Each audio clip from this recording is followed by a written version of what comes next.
Waheguru Ji Ka Khalsa, Waheguru Ji Ki Fateh. Welcome to this segment of Coach Gurbani's a-sabad-a-day. We continue with the third salok and pauri, or ashtpadi rather, of Gauri Sukhmani Mahalla Panjwa, otherwise known as Sukhmani Sahib.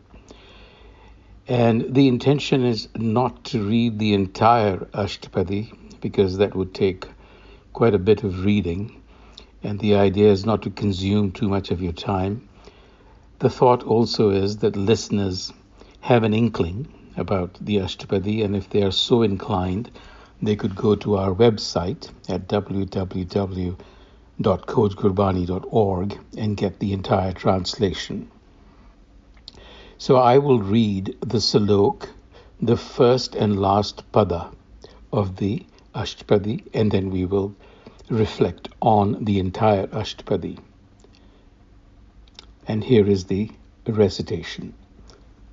Salok Bahu Sasatr Bahu Simriti Pekhe Sarb Tandol Pujas Nahi Har Hare Nanak Naam Amol. Ashtapadi, the first pada. Jap Tap Gyan Sab Dhyan Khat Shastra Simrit Vakyan Jog Abhyas Karam Dharma Kirya Sagal Tyag Ban Madh Phirya Anik Prakar Kiye Bahu Jatna Punn Dan Ho Mein Bahu Ratna Sarir Kataye Ho Mein Kar Rati Vart Neem Kare Bahu Pati Nahi Tul Ram Naam Bichar Nanak Gurmukh Naam Japiye Ikbar. And now the concluding pada of the Ashtapadi.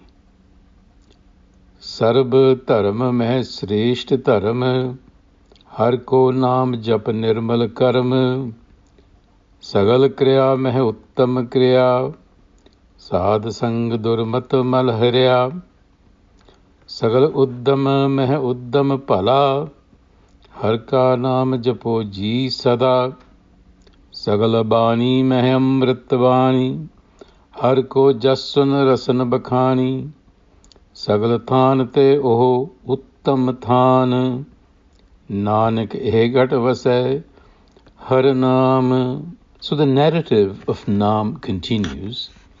In the previous readings, we saw that Guru Arjan stressed Naam as the ultimate quest, the ultimate goal, and also the passage. And that is what gives meaning and relevance to life. And Naam, as we know, is the connecting thread of the Guru Granth Sahib. It runs through and through. And yet it is not easy to grasp. And that is partly because of the way that it has been used, the connotations around it, and the context around it. Now, a lot of contemporary proponents of Gurbani have used the term attribute or quality or virtue to indicate Naam. Now, that is quite correct as far as it goes, but it is limiting because it hollows out other dimensions of Naam, especially the intangible, mystical quality of Naam. Naam is more than just virtue creating. It embraces all that there is. So how should we understand Naam? As we go along, we will make attempts to understand Naam. This is not something that we can grasp overnight. So one way to begin to understand Naam is to consider the following text, which I have taken from Asa Ki War, and a lot of you are probably familiar with it. And the text is, it's 2 lines, Api ne aap sajyo, api ne rachyo nao, dui kudrat sajye kar asan ditho chao. Talks about, this is cosmology, creation. So let's understand that in order to understand Naam. First, api ne aap sajyo. So first, the divine essence And this is my translation. First, the divine essence became a presence, aware of itself. And to me, this is the ik of Oankar, the idea of I. And simultaneously with that presence arises Nam, which, the way I see it, is the universal mind. And this is the Oankar of Ik Oankar. And this contains all the attributes, qualities, and descriptions, all the names, reality that can be named. And second, after this simultaneous arising of the presence and Nam, we have the cosmos which comes into existence. And this self-aware presence that also is Nam wills the cosmos into existence through Oankar. So Nam is the cause for all creation. It is noetic in nature, mental, psychological, imaginal. It's the bridge then. You see that it's in the middle. It's the bridge between the essence, which is without attributes, which we cannot know, and creation, which is where we are located. And it is the bridge. It is, you could also see it as this is what that essence intended to do, which is to create this universe. Now, we will continue reflecting on Nam as we proceed with the Sukhmani recital. In this third salok, the emphasis on Nam continues. So the Guru says in the salok, Bahu Sasatr Bahu Simriti, Pekhe Sarb Tandol, Pujas Nahi Har Hare, Nanak Nam Amol. So he says, I've looked at scriptures and religious texts, and I've discovered that even if one were to study them all, one cannot reach the self. So Nanak declares, self-knowledge is where it is at. It is priceless beyond compare, and it's the only path to realize the self. So the recitation of religious texts, the practice of penance, the acquisition of scriptural knowledge, all forms of yoga, meditation, the 6 systems of philosophy. He's pretty much covered the entire Indian system. All of this and efforts of various other kinds, including charitable and sacrificial giving, all of this, mutilation of the body as sacrifice. None of these practices, the Guru tells us, and pursuits compare to contemplation and realization of the self. These are not even equal to the single act of turning to Guru wisdom. Nahi tul Ram Naam Bichar, Nanak Gurmukh Naam Japiye Ikbar. One may be able to walk the entire span of the earth, or perform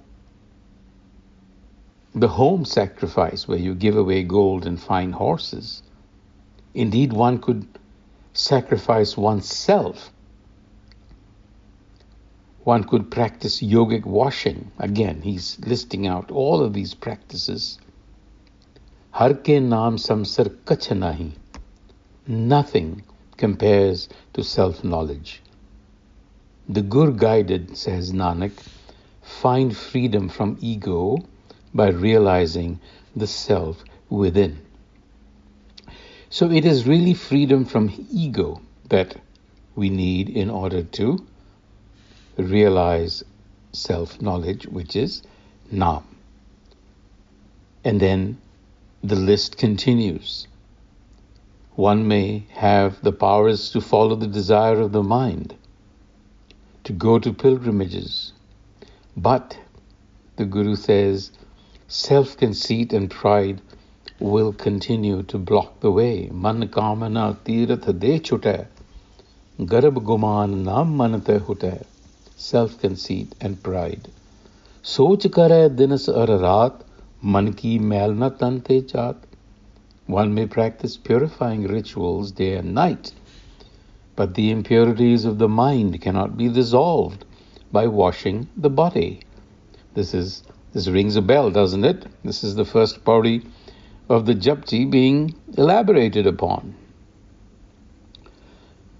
So Nanak says, the knowledge of the self is exalted. It is by identifying with the self through self-knowledge that you will find freedom. And so he concludes, I jump to the 8th pada, he concludes by saying, because this is the essence, Sarb Taram Meh Sreshth Taram, of all the paths, the way of self-knowledge is the best. Har ko naam jap nirmal karam. So realize the self everywhere. Sagal kriya meh uttam kriya. Of all the religious activities that you can undertake, the most valuable is the fellowship of enlightened beings. Sad sanga dur mata malharya. Sagal uddam meh uddam pada. Of all the endeavors, har ka naam japo ji sada. Of all the endeavors, the best endeavor is to seek realization of the self within. Sagal bani meh amrit bani. Har ko jas sun rasan bakhani. Of all forms of speech, the word of the enlightener is life-giving. With your tongue, glorify the self. And in the end, of all places, of all the places, it is in the heart where the self comes to abide that is the most glorious. Sagal than te oho uttam than, Nanak jeh ghat vase har naam. On that note, until the next time, Vaheguru Ji ka Khalsa, Vaheguru Ji ki Fateh.